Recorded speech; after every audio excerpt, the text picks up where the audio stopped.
Bem, pessoal, como eu havia prometido, estou de volta aqui, no mesmo slide. Vamos agora, então, destrinchar aqui esse dispositivo, esse inciso 16 do artigo 5º da Constituição, para ver como se constitui formalmente esse direito de reunião. Então, aqui estão, pessoal, os requisitos do direito de reunião. Primeiro, pessoal, para o exercício lícito do direito de reunião, é necessário que a reunião tenha finalidade pacífica e que as pessoas, obviamente, se reúnam desarmadas, tá? Então, o dispositivo fala, olha, para se falar no direito constitucional de reunião, é necessário que a finalidade, seja sempre uma finalidade pacífica, ok, pessoal? Sem armas, de forma pacífica, sem quebra-quebra. Aconteceu muito esse direito de reunião na época do impeachment, da ex-presidente Dilma, Tinha reunião todo dia, tinha manifestação todo dia, São Paulo, Avenida Paulista, aquele vão do MASP ali, cansou de ver direito de reunião ali. Que começavam muitas vezes bacana, legal, dentro da constitucionalidade, com famílias, com crianças reunidas, idosos reunidos, tá certo? E depois, mais para o fim, acabava desandando, para o quebra-quebra, os blockbusters, lá, os mascarados que começavam a quebrar a vidraça de loja, de banco, não é legal, não é constitucional, pessoal?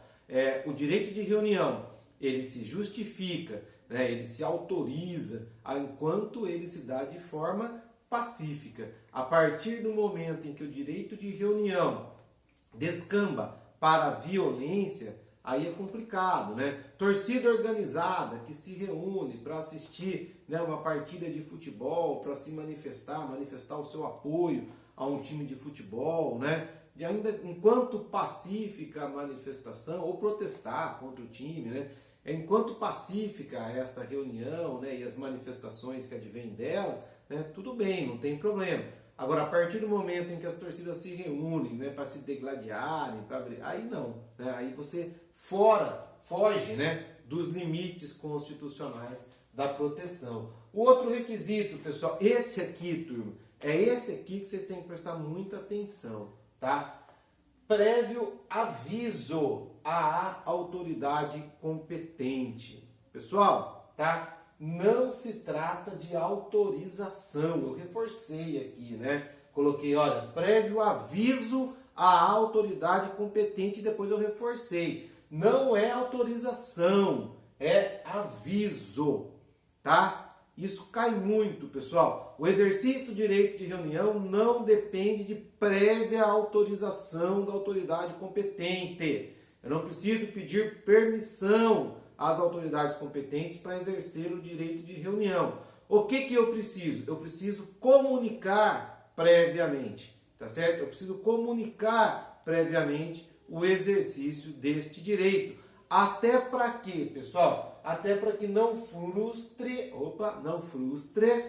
outra reunião anteriormente marcada para o mesmo local, tá? E também por outros motivos, para que as autoridades públicas possam tomar medidas de segurança, de deslocamento do trânsito, até de pedestres pelo local, possa comunicar o comércio da região, que vai haver aquela manifestação num determinado local, tá? Então, para tomar as medidas necessárias para que tudo corra dentro de uma normalidade pacífica, é necessário o prévio aviso às autoridades competentes. E também para que ela diga, olha, não há nenhuma reunião marcada no mesmo dia, no mesmo local, ou, olha, vocês não vão poder exercer o direito de reunião neste horário, neste dia, nesse local, porque já existe outra manifestação previamente avisada para aquela localidade no mesmo horário, tá certo? Então é importante, pessoal, que haja essa comunicação, que não se confunde com autorização prévia. Tá bem, turma? Essa distinção aqui cai demais, a gente tem que prestar atenção. Professores, se forem marcadas duas reuniões, duas manifestações para o mesmo dia, no mesmo local, como é que a gente faz? Aí aquela que foi avisada com antecedência terá prioridade. Isso aconteceu, pessoal, na época também do impeachment, aconteceu de no mesmo dia marcarem duas manifestações, tá? Pró-impeachment e contra o impeachment para a Avenida Paulista, tá certo? Tá? Quem marcou primeiro na oportunidade foi os pró-impeachments, né? O Vem Pra Rua, o Brasil Livre, que estava capitaneando essa área, né? Do pró-impeachment, tá? E os partidários da presidente Dilma também queriam no mesmo dia, no mesmo local, o direito de reunião onde? Na Avenida Paulista, certo? A Prefeitura de São Paulo falou, não, vocês vão exercer polícia militar, vocês vão exercer o direito de manifestação contra o impeachment, todavia vão fazer num local adequado. Eles se deslocaram, salvo engano, para o Vale do Anhangabaú, né? Mantendo uma distância razoável, a polícia fez um cordão ali, né? Fez uma proteção para impedir que os movimentos se encontrassem, até para evitar que fugisse da passividade. Tudo bem, pessoal? Deu para entender esses requisitos necessários para o exercício do direito de reunião? Tranquilo? Beleza? Não é difícil, turma. O que vocês têm que prestar bastante atenção é com relação a isso aqui, ó, tá? Não há, a finalidade é pacífica, não há necessidade de autorização prévia, mas sim de aviso prévio. Tá bem, pessoal? Tá? Isso é o mais importante, tá? Para finalizar, uma questão que chamou bastante atenção no passado, até hoje é trazida pela doutrina, né? Foi a tal da Marcha da Maconha, que ocorreu já há algum tempo, né? E que foi objeto, inclusive, de uma ADPF, né? De uma arguição de descumprimento de preceito fundamental. A questão é lícito, né? É lícito que as pessoas se reúnam, né, para manifestar-se no sentido da liberação do uso da maconha, né, que era essa a intenção da Marcha da Maconha. As pessoas se reuniram para pedir a liberação, né, do uso de drogas, sobretudo, não sei se exclusivamente, mas sobretudo da maconha, tá certo? A questão chegou até o Supremo Tribunal Federal, né? Uma questão interessante, assim, pelo menos em tese, né, para se discutir, né? Não a liberação das drogas, isso é uma outra discussão, né? Mas se as pessoas podem se reunir para pedir, né, que seja liberado o uso da maconha, se as pessoas podem se reunir para pedir a liberação do aborto. Por quê? Porque usar maconha é crime, né? Porque o aborto é crime. Então, é constitucional que as pessoas se reúnam para pedir que seja autorizada, né, uma prática que hoje é considerada crime. Quem relatou essa DPF aqui foi o ministro Celso de Mello, né, que agora está aí com a grande responsabilidade de conduzir aquele inquérito, né, agora recente, se não me engano, da fake news, certo? Envolvendo inclusive o presidente da República, né? E está responsável também, acho que fake news é o Alexandre, né? Acho que o Celso de Mello está responsável por apurar as denúncias do Moro. É alguma coisa assim. É o Alexandre, o professor Alexandre de Moraes e o ministro Celso de Mello, que estão envolvidos aí mais diretamente, né, nesses casos atuais aí, envolvendo a figura do presidente da República, né? O ministro Celso de Mello é o decano, é o mais antigo lá do Supremo Tribunal Federal, inclusive deve sair agora em setembro, se eu não estou enganado. Mas o ministro Celso de Mello, que é um grande constitucionalista, ele analisou a questão e ele falou, olha, não há qualquer inconstitucionalidade aqui na Marcha da Maconha, tá certo? As pessoas se reunirem para pedir a liberação do uso da maconha ou, né, a liberação do uso do aborto é perfeitamente constitucional. Isso não caracteriza apologia ao crime, né, nem a incitação à prática criminosa, tá certo? Trata-se de livre manifestação de expressão, de pensamento, de consciência. Então são dois direitos, né? O direito de livre manifestar aquilo que você pensa sobre o consumo da droga, tá? E de fazê-lo de forma pública, aberta, junto com outras pessoas que comungam desta mesma posição, que conscientemente estão ali comungando desta mesma posição. Tudo bem, pessoal? Não tem problema nenhum. Eu também concordo. Acho que o ministro Celso de Mello foi preciso na decisão, tá? Como costuma ser realmente. Tudo bem, pessoal? Beleza? Então, com relação ao direito de reunião, né, isso aqui é o principal, né, que a gente tem para tratar. Vamos falar agora do irmão do direito de reunião? O direito de associação. Eu costumo dizer, pessoal, assim, eu brinco com os alunos, sobretudo no cursinho, que eu falo, gente, o direito de associação é um direito de reunião que deu certo, né? É um direito de reunião que deu certo. Nós fomos lá, vamos supor, né? Os alunos do Unisal, descontentes, né? Com o aumento, um eventual aumento da mensalidade, resolvem convocar um ato, né? Para o dia, sei lá, um dia X, às 8h30 da noite, em frente à entrada principal ali da faculdade, tá? Isso é o que, pessoal? Isso é direito de reunião. Os alunos vão se dirigir àquele local aberto ao público, Rua Dom Bosco, né, em frente à faculdade, né, e de forma consciente, né, vão defender ali uma determinada posição pré-estabelecida. Qual? A sua contrariedade em relação ao aumento da mensalidade. Vão pedir para que não haja o aumento da mensalidade. Isso é direito de reunião. Aí vamos dizer, né, que por conta dessa manifestação houve a redução do valor do aumento da mensalidade. Aí os alunos pensam assim, nossa gente, esse negócio de reunir dá certo. Você viu, nós nos reunimos, nós fizemos uma pressão ali e nós conseguimos o nosso objetivo, legal, né? Por que não nós não nos mantermos unidos em caráter perene, permanente, para que sempre que nós, né, queiramos defender um determinado interesse que entendemos lícito, nós possamos fazer de forma organizada. Então nós vamos transformar aquela reunião futuramente numa associação, uma associação de alunos, que vai ter como finalidade permanente a defesa do interesse dos alunos do Unisal, né? Então eu falo, olha, o direito de associação muitas vezes é um direito de reunião que deu certo. Fizemos uma manifestação, uma reunião, outra, vimos que o negócio deu certo, por que não nos associarmos, né, de forma definitiva? Muitas vezes é isso que acontece.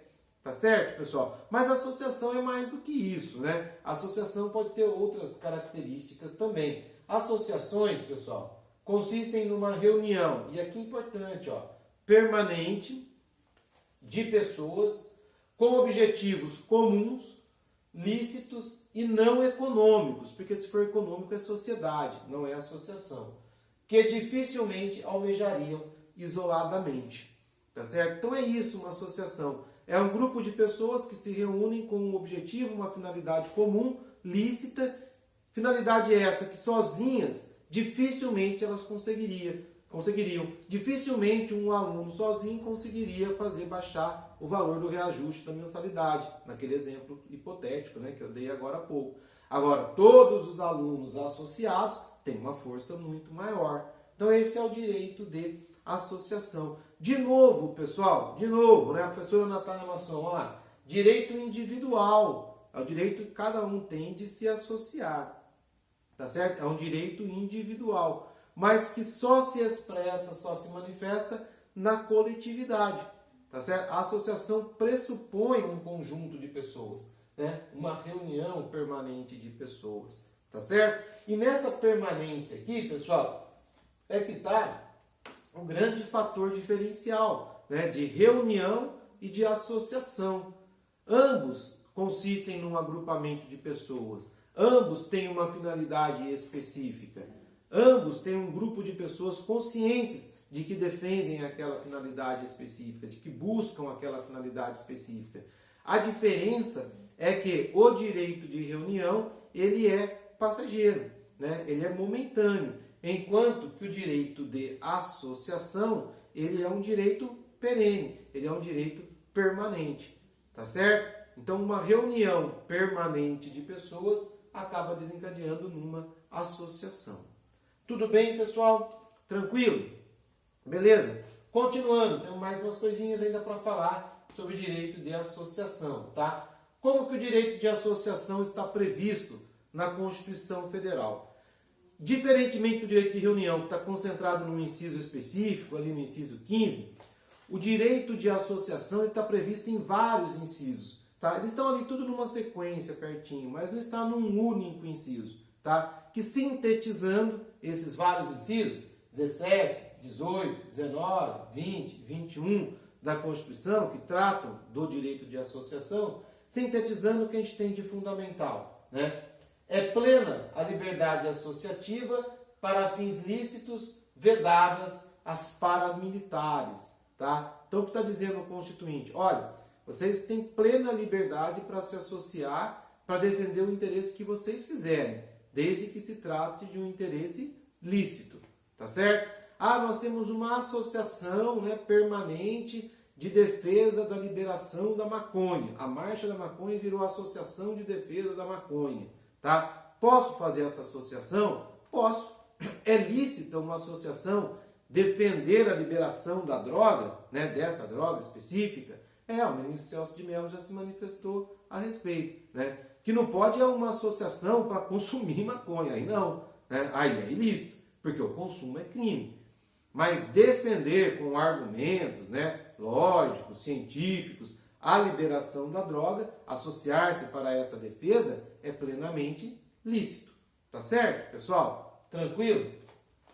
A não obrigatoriedade de associação, sendo vedado impor a alguém que se filie ou se mantenha filiado a qualquer associação. É o inciso 20. Olha, pessoal, a plena liberdade de associação, né, é plena tanto para que você se associe, como para que você não se associe.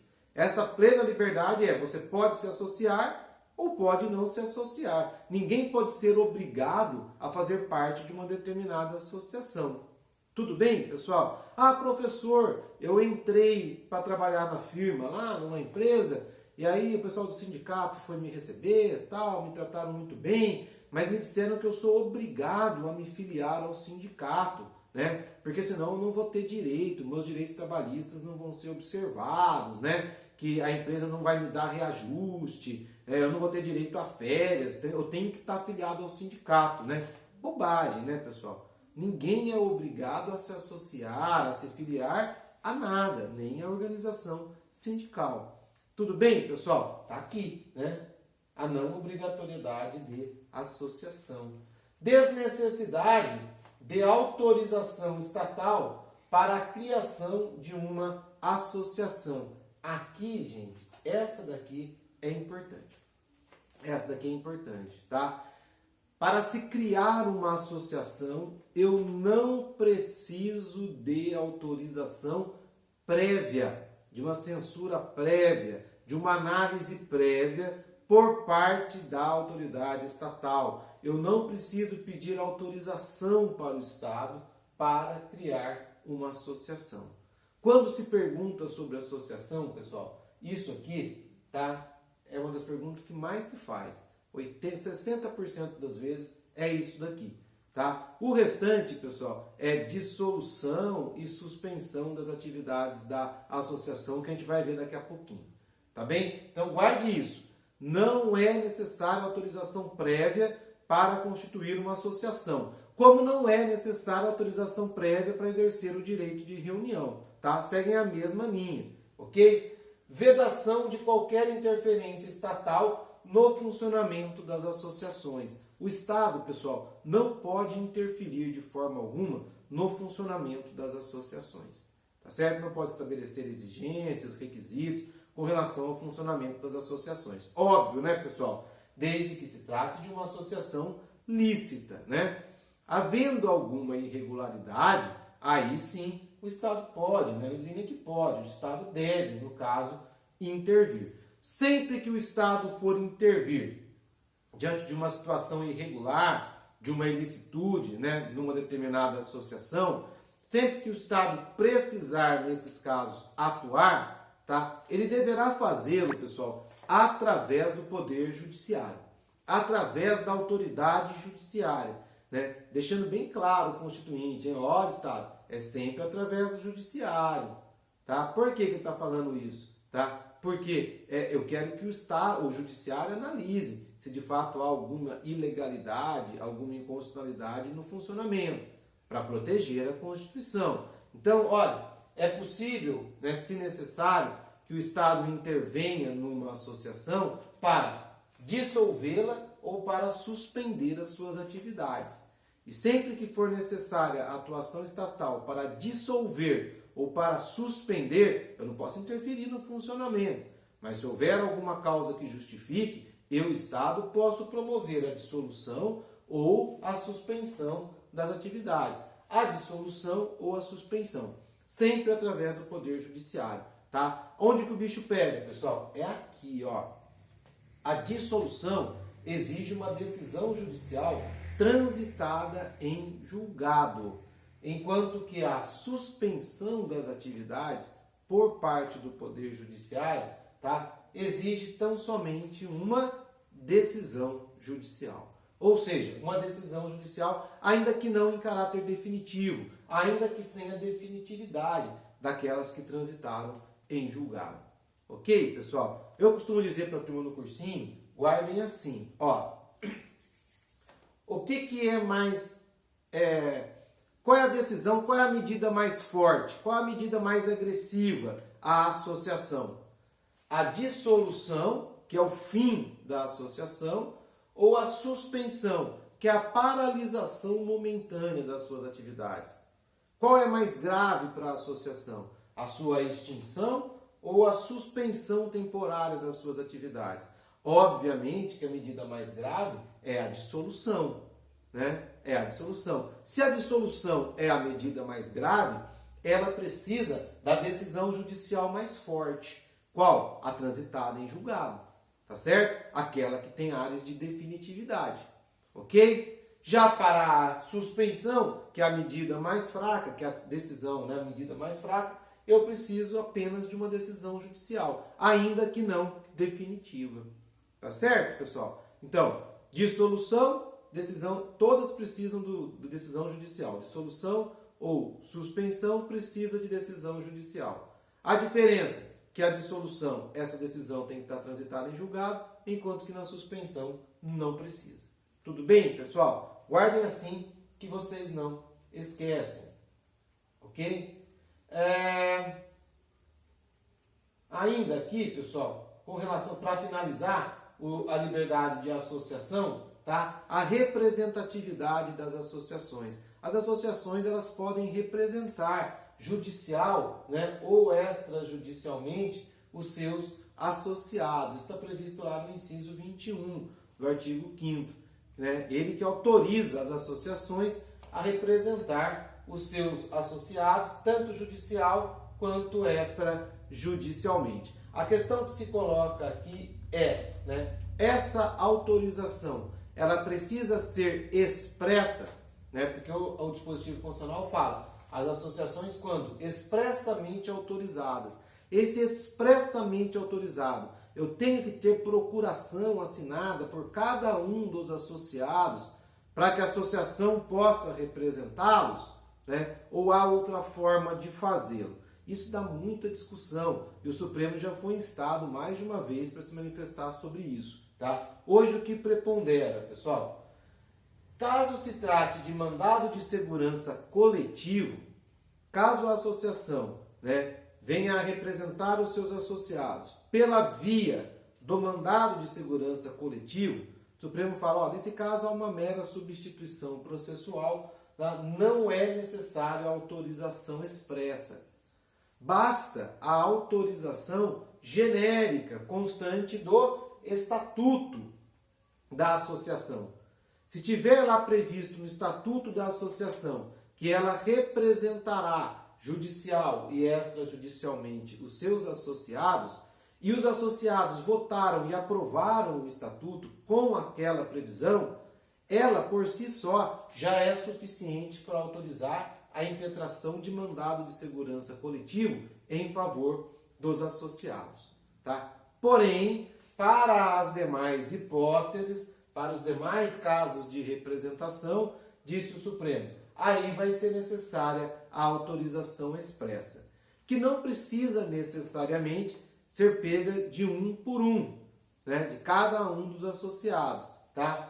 Pode, nesse caso, ser deliberada a autorização através de uma assembleia, tá? Então, nesse caso aqui, o Supremo fala, olha, não sendo caso de mandado de segurança coletiva, precisa de autorização expressa. Nossa, então vou ter que pegar um por um a autorização dos associados? Não, você pode fazer uma assembleia convocada com a finalidade específica, né, de autorizar a representação dos associados para num determinado caso, numa determinada situação, Em assembleia, os associados vão deliberar que concordam com a representação. Esta deliberação em assembleia coletiva, né, da associação já é suficiente para autorizar a representação dos associados, judicial ou extrajudicialmente. Tudo bem, pessoal? Beleza? Então, turma, com relação à liberdade de associação, também é isso, ok? Eu vou deixando por aqui, vou ficando por aqui, vou deixando vocês, tá bem? Esses direitos de hoje são importantes, sobretudo a liberdade de associação e liberdade de reunião, né? Com essas observações que eu fiz para vocês, acho que vocês vão conseguir matar a maioria dos casos. Eu vou apresentar daqui a pouco, né, num próximo vídeo para vocês, algumas questões, né, da OAB sobre isso daqui. Eu acho que vocês não vão ter grandes dificuldades. Grande abraço, pessoal, bom estudo para todos. Fui!